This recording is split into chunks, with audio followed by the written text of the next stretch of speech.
प्रिय विद्यार्थियों, इस वीडियो में हम संस्कृत साहित्य स्नातकोत्तर उत्तरार्ध के प्रश्न पत्र 6 के शास्त्रीय साहित्य के अंतर्गत पठनीय महाश्वेता वृत्तांत का कथा सार का अध्ययन करेंगे।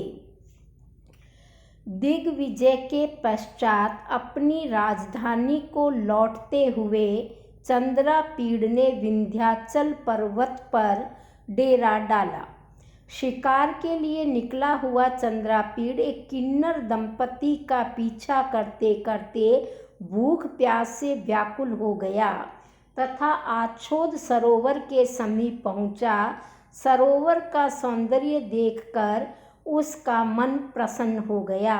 घोड़े से उतरकर उसने तालाब से पानी पिया तथा स्वयं भी हाथ मुंह धोए और घोड़े को भी पानी पिलाया। इतने में उसने वीणा की ध्वनि के साथ मधुर स्वर में गाती हुई एक कन्या को देखा। वह भगवान शंकर की आराधना में तल्लीन थी। चंद्रापीड़ ने इससे पहले कभी भी इतने श्वेत वर्ण वाली युवती को नहीं देखा। वो अत्यधिक श्वेत वर्ण की थी।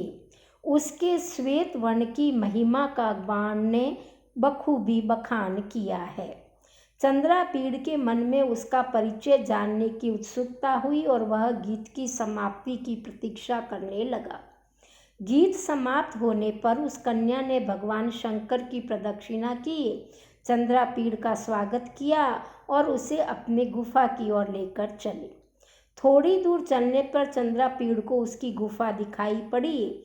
गुफा के अंदर प्रविष्ट होकर कन्या ने वल्कल की सैया के सिराने अपनी वीणा को रखा।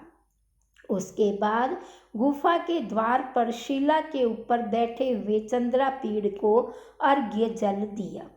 गुफा का तथा वहाँ का प्राकृतिक चित्रण का बाण भट्ट ने बड़ा विस्तृत और रोमांचित वर्णन किया है। चंद्रापीड़ के मना करने पर भी वो उसका अतिथि सत्कार करती है।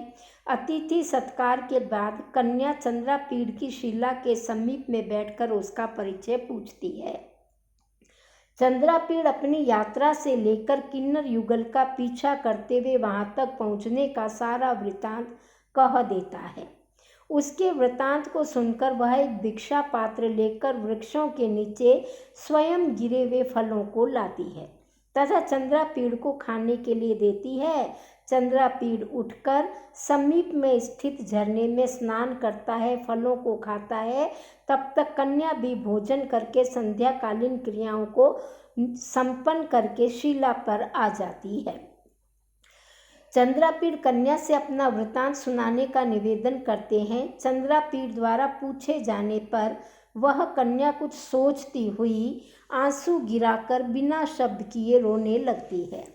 उसको रोता हुआ देखकर उसका वृतांत जानने के लिए चंद्रापीड़ की उत्सुकता चरम सीमा पर पहुंच जाती है। कन्या बताती है कि अप्सराओं के 14 वंशों में चंद्रमा की किरणों से उत्पन्न अप्सराओं के 8वें वंश की कन्या गौरी तथा 14वें गंधर्व वंश में प्रजापति दक्ष की आरिष्टा के पुत्र हंस थे।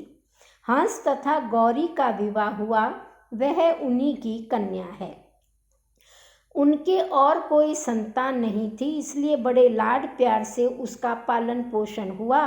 उसका बचपन बीता। एक बार मधु मास के एक दिन उसको, जिसका नाम महाश्वेता है क्योंकि वो अत्यधिक श्वेत वर्ण की है, वह महाश्वेता माँ के साथ इसी आछोद सरोवर में स्नान के लिए आई। वो यहाँ का प्राकृतिक सौंदर्य देख ही रही थी कि उसकी को एक अद्भुत सुगंध आई। वो उस सुगंधी की दिशा की ओर चली तो उसे 2 मुनि कुमार दिखाई दिए। उनमें से एक मुनि कुमार का नाम श्वेत केतु था तथा वो लक्ष्मी के पुत्र थे। दूसरे का नाम पुंडरीक था और यह जो खुशबू थी, यह मुनि कुमार श्वेत केतु तथा लक्ष्मी के पुत्र हैं और इनका नाम पुंडरीक है। इनके कानों में जो धारण की गई पारिजात वृक्ष की सुगंधित पुष्प मंजरी है, उसकी यह सुगंधी आ रही है। मुनि कुमार पुंडरीक के प्रति महाश्वेता आसक्त हो जाती है, वो उस पर अनुरक्त हो जाती है और मुनि कुमार भी उस पर अनुरक्त हो जाते हैं। कामाभिभूत होने के कारण वो अपने हाथ से गिरी हुई जपमाला को भी नहीं जान पाते। जमीन पर गिरने से पहले ही उसने उसे पकड़ लिया। पारिजात मंजरी पर अत्यधिक आकर्षित हुई उसको देखकर मुनि कुमार ने उसके कान में उसी मंजरी को पहना दिया। इसी बीच छत्रग्रहिणी आकर के उसको बुलाती है महाश्वेता को, और महाश्वेता अपनी माता के साथ घर चली जाती है। वहाँ पर वह मुनि कुमार के विषय में सोचती रहती है। सायंकाल को मुनि कुमार का दूसरा साथी, जिसका नाम कपिंजल है, मुनि कुमार जिस पर महाश्वेता अनुरक्त है, उसका नाम है पुंडरीक, और वह श्वेत केतु और लक्ष्मी के पुत्र हैं। उनका जो साथी है उसका नाम है कपिंजल। वह मिलने के लिए महाश्वेता से आता है। महाश्वेता को कपिंजल मुनि कुमार पुंडरीक की विरह वेदना के बारे में बताता है और वहाँ से चला जाता है। महाश्वेता अपनी सखी तरलिका के साथ रात्रि के प्रथम प्रहर में पुंडरीक से मिलने के लिए आती है। वो सरोवर में पैर धोई रहती है कि उसे दूर से किसी की रोने की आवाज़ आती है। वो वहाँ जाती है तो पता चलता है कपिंजल रो रहा है, क्योंकि पुंडरीक की असामयिक मृत्यु हो गई काम से पीड़ित होने के कारण। कपिंजल तथा पुंडरीक के मृतक शरीर को देखकर महाश्वेता मूर्छित हो जाती है और फिर होश में आकर विलाप करने लगती है। अंत में महाश्वेता उस मृतक शरीर के साथ जल जाने का निश्चय करती है। इतने में एक दिव्य पुरुष आकर उसे पुंडरीक के साथ पुनर्मिलन का आश्वासन देकर मृतक शरीर को उठा करके ले जाता है। मृतक शरीर को वो व्यक्ति लेकर ऊपर उड़ जाता है और उसके साथ कपिंजल भी सारा वृत्तांत जानने के लिए पीछे पीछे उड़ जाता है। उस व्यक्ति के दिए गए आश्वासन के आधार पर तरलिका ने महाश्वेता को शरीर न त्यागने का सुझाव दिया। तत्पश्चात महाश्वेता ने किसी प्रकार रात व्यतीत कर दूसरे दिन सरोवर में स्नान करके भगवान शंकर की आराधना में तल्लीन होने का व्रत ले लिया। कहीं से समाचार पाकर सेवकों के साथ उसके माता पिता भी वहां पहुंचे। उसे बहुत समझाया, किंतु वो घर जाने के लिए किसी प्रकार तैयार नहीं हुई, तो माता पिता अपने घर चले गए। उसके बाद में वह कन्या जो महाश्वेता है, वह शिव की उपासना कर रही है, कंद मूल फलों को खाकर जीवन का निर्वाह कर रही है। आछोद सरोवर में त्रिकालिक स्नान करके भगवान शंकर की आराधना करती हुई उस गुफा में अपनी सखी तरलिका के साथ निवास करती है।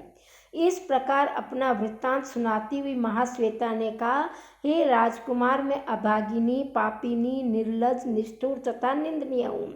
मेरे कारण एक ब्राह्मण की हत्या हुई है। इस प्रकार मेरे वृत्तांत को सुनने से आपको क्या लाभ होगा? इस प्रकार कहकर वह रोने लगती है। चंद्रापीड़ महाश्वेता के रूप, विनयशीलता आदि के कारण उसके प्रति श्रद्धालु बन गया था। अब उसका वृत्तांत सुनकर उसको सद्भावना भी हो गई। वो उसे आश्वस्त करता है कि आपका पुंडरीक से अवश्य ही मिलन होगा, क्योंकि दिव्य पुरुषों की वाणी कभी भी असत्य नहीं होती। जीवित रहता हुआ व्यक्ति तो तिलांजलि इत्यादि के द्वारा मृतक तथा अपना दोनों का उपकार कर सकता है, किंतु मृतक व्यक्ति तो दोनों में से किसी का उपकार नहीं कर सकता। मरे हुए व्यक्ति के शोक में मरने वाला व्यक्ति तो आत्महत्या के पाप का भागी होता है। इस प्रकार अनेक उपदेश देकर चंद्रापीड़ महाश्वेता को धैर्य बंधाता है, उसे सांत्वना देता है और अपनी अंजलि में झरने से पानी लाकर महाश्वेता के न चाहने पर भी उसका मुंह धुलवाता है। यही महाश्वेता वृत्तांत का कथानक है, जो कि शास्त्रीय साहित्य के अंतर्गत पठनीय है।